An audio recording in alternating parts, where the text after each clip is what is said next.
The Caran D'ache Luminance pencils are one of the most expensive coloured pencil brands on the market. But they are one of the most popular brands of pencils because of the quality and the way that they perform. These pencils are highly recommended by so many different artists, but I really wanted to put these pencils to the test to see whether they really are worth the price that you would pay for them. But before I get into this video, I just wanted to let you know that I do have a brand new Skillshare class where we're going to be working with watercolour to create some stunning effects and pieces of artwork with. My class is broken into lots of different lessons, with each lesson tackling different things such as running through the materials, practicing and exercises with watercolour, and then creating some stunning effects with watercolour. You can get access to this class today for free by clicking the link below and getting a free trial on Skillshare.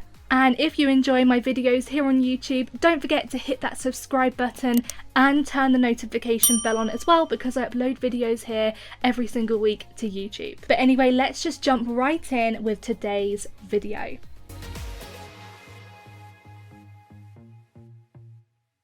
With so many professional artists recommending these pencils, it's not surprising that they are one of the most top-rated coloured pencils on the market. But I wanted to test these pencils and see whether or not I really felt that they were worth their price tag, or whether there's just more hype about them than what they're actually worth. So let's strip these pencils back, test out some of the most important features of them, and see what we think today. It's really easy to sharpen these pencils, and because they have a centered lead, it means that when you apply pressure to your paper, you're not going to experience a lot of breakages from them, whereas with some other pencil brands, that is a common thing because the lead is off-centered and you're going to experience more breakages from them. The other thing that I noticed with the Luminance pencils is that they have a protective barrel on the end of them. Now this is extremely important because if you accidentally drop these pencils, the protective barrel on the end of them protects the lead inside of the wood casing. Whereas with some other pencil brands, if they don't contain a protective barrel on the end of them, the lead can shatter all the way up the pencil barrel, and then it's really hard to be able to mould that lead together. Whereas with the Luminance, this isn't a problem because of that barrel on the end of them. So overall, the quality of them is superb and what I would expect from a professional artist quality pencil. The Luminance pencils are also a mix of wax and oil, so you have the best of both worlds there in the sense that you're going to be getting a lot of creamier textures but also more defined textures as well, and because of that they're able to retain a really sharp point for quite a long period of time. So let's talk about sets and colour range. Now I bought my set of 76 Caran D'ache Luminance pencils from Amazon, but it's not the only place that you can buy them from, and it may not be the cheapest. It was just personally for me the cheapest place at the time for me to buy these pencils. I also buy my replacement pencils from Ken Bromley Art Supplies. This is personally the cheapest place that I have found replacement pencils, but if you do know of anywhere else that sells them for anything less than this, please do let me know because I'd be really interested. But I do buy them from there because it is slightly cheaper than Amazon when buying individual replacement pencils. Now the really good thing about these pencils is that you can buy them both open stock as small sets and also as the larger set of 76 as well. So you've really got options there in terms of how much you buy and how much you spend, and that's really important, especially because these are an expensive brand of pencils. You get a really lovely colour variation in lots of different sets, even right from a set of 12. You get a really nice mix of colours, and that's important because even if you're buying a smaller set, having pencils with varying colours is important because it's going to enable you to mix new colours and stretch that palette further. So even if you're on a budget, it's definitely doable for you to just buy a small set of these pencils, mix new colours and make new colours as well. One thing that I love to do when I get any new pencils is to create swatch charts. It's really important to actually see the colours there on paper, but also because swatch charts allows you to play around with colours, mix colours, and have the colour variations there for you on paper so that you remember how to mix certain colour combinations. This is a really good technique that I have for just stretching my palette and having something to refer to if I need to.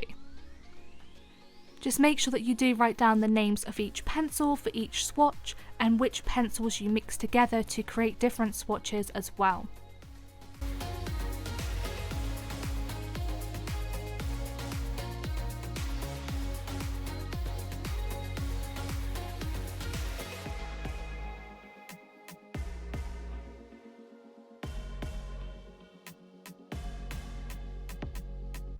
So now we're moving on to talking about certain techniques, and we're going to start with layering and burnishing. So how do these pencils fare for this technique?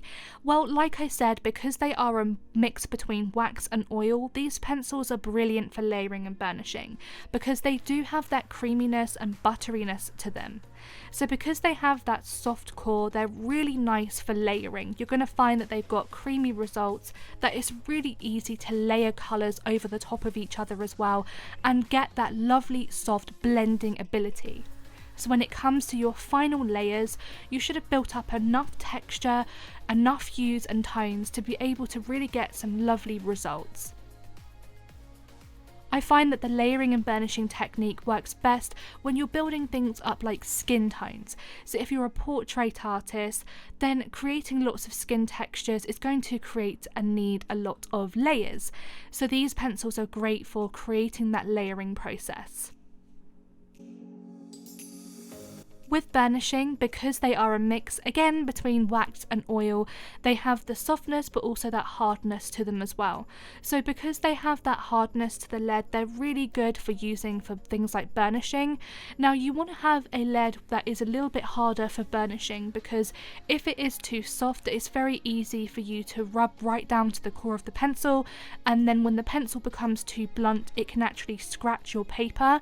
Whereas because these pencils have a firmer lead than some wax-based pencils, they are going to retain their sharp point for longer. And using sharp pencils is definitely a must with burnishing because you're able to retain that sharp point, it's easier to create an even coverage, and it aids with the blending process. So these are a great pencil for both layering and burnishing.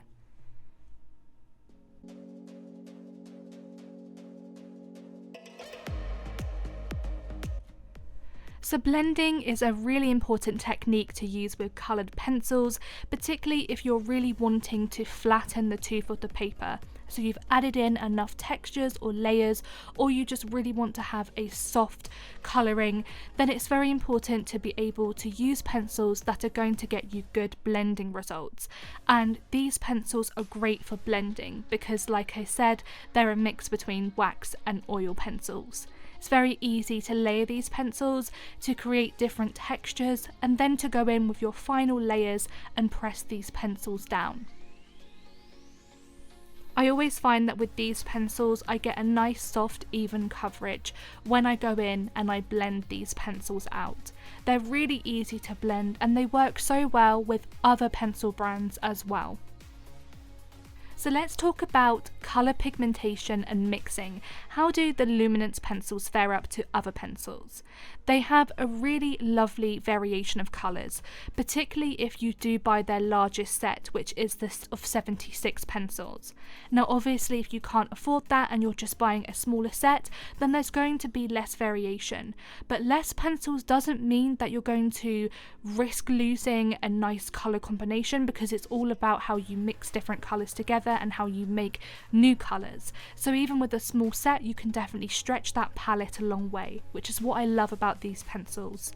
In general, I find that these pencils have a great pigmentation and variety for things like more earthy, natural and flesh tones. So for example, if you are a portrait artist, these pencils would be great for you to use because there's so many flesh tones that you can use for your portraits. The same as if you're drawing animals, there's a lot of really nice earthy and natural tones that you could use for your animal drawings. For example, greys, browns and warmer tones. I would definitely like to see more of those tones that you get in other palettes. So for example, more vibrant tones and pencils that really pop with colour. For example, I would say that I would give the edge to the polychromos pencils in terms of the variation they have in the more vibrant tones than the luminance pencils. But on the whole, you're not going to be disappointed with the colour variations and combinations that you can create with these pencils, even if you're just buying these pencils as open stock, so as individual pencils. If you select a few different colours, then you should be able to mix lots of new colours. The same as if you just bought a very small set of these pencils, it's still possible for you to mix new colour combinations and really stretch that colour palette.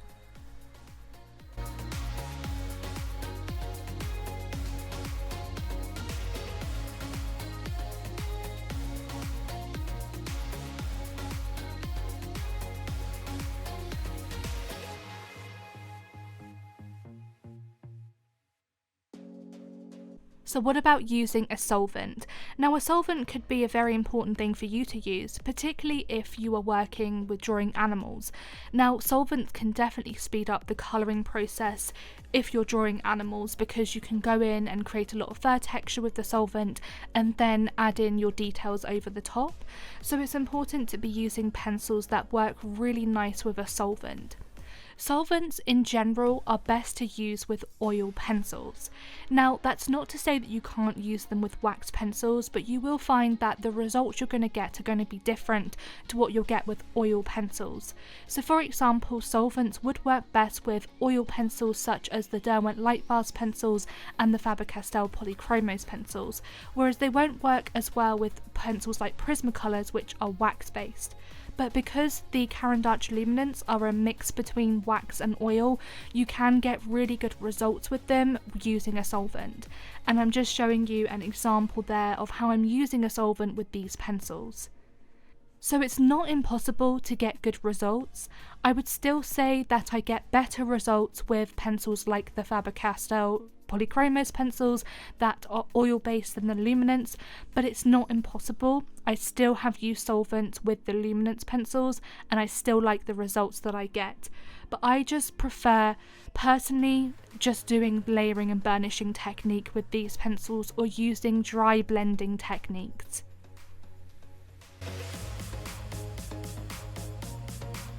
Now if you are someone that loves to create a lot of texture and detail in your work, then it's going to be extremely important for you to use pencils that are not only going to sharpen well but are going to retain their sharp point.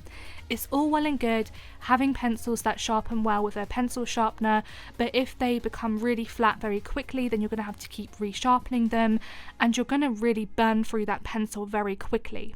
Now the luminance, being part wax, part oil, are really good at retaining their sharp point. So I find that when I do sharpen them, they're able to retain their sharp point for a very long time. Whereas with other pencils, such as the Prismacolors, I'm just naming a suggestion there, because it's wax based, it does, the point of the pencil goes very quickly and I have to keep resharpening, and I will burn through those pencils a lot more because of that. Whereas these pencils, you do retain the sharp point for longer. Also, because they are a centered lead, it's very easy to sharpen these pencils as well. So if you're wanting to create even more texture and detail in your drawings, then this little tool here is definitely one for you. It's great to use in combination with these pencils because you're going to be able to get really, really defined results. This tool here is an Acto Knife, and I actually use this for creating a lot of detail in my drawings. I will use this when I'm drawing animals, for example, but you can also use this if you're a portrait artist and you're drawing hair. And that's because this tool is going to scratch away some of the pencil layers and show some of those undertones underneath. So this is a great tool to use. It's great for creating fur texture and hair, and even on skin. If you're drawing someone that has very rough skin, someone for example who is a lot older and maybe has wrinkles, this tool is a great tool to use for getting in a lot of texture into your drawings, which is purposely why I've thrown this in here into this video. This tool works so well with the luminance pencils as well. It's actually one of my favourite techniques to use with these pencils, and you get really good results, as you can see on the screen. So I definitely recommend investing in a craft knife, Acto knife, because you're going to get some great results with texture. Something else that you might not have heard of, which I use all the time in combination with my luminance pencils and all of my colouring pencils, is this embossing tool here. Now this is used for like clay sculpting and modelling, but I do also use this in combination with coloured pencils. What I personally use this for is fur texture. It really helps me to create defined lines, it helps me to preserve the white paper grain and create a lot of fur texture for animals.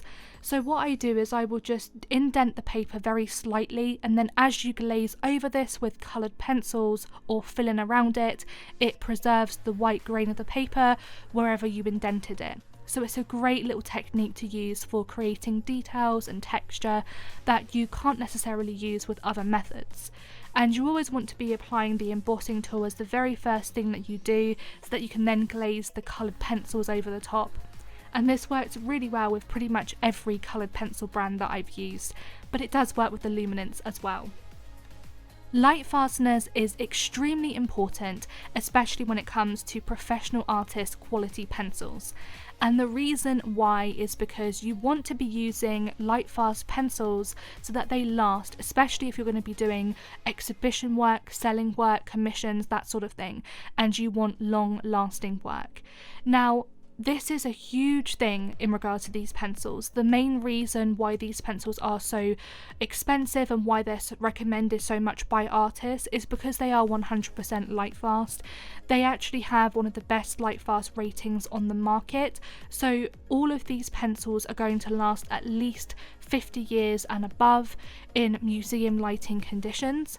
But the majority of these pencils are actually graded at a Lightfast Rating 1, which means that they will last 100 or more years in museum lighting conditions.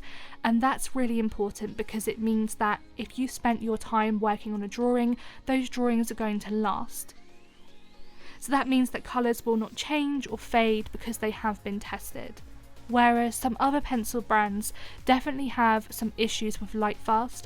For example, Prismacolor pencils, they're not the only ones, but I'm just picking them out because they are also professional artist quality pencils. A lot of their colours do have some serious issues with Lightfast, in particular their more vibrant tones. And those tones are prone to changing colour because they have a lower Lightfast rating. So when they're exposed to light, they are susceptible to changing colour. So I really hope that you did enjoy today's video. I know it was packed full of a lot of information, probably a lot of information to take in, but I did want to cover the most important aspects of these pencils and give my true, honest thoughts and opinions on what I think about them. I really hope that this video did help you. If you did enjoy this video, please make sure that you do subscribe to my channel and leave a comment down below as well. And as always, I really look forward to seeing you in my next video. So keep creating, guys, and I'll see you soon. Bye!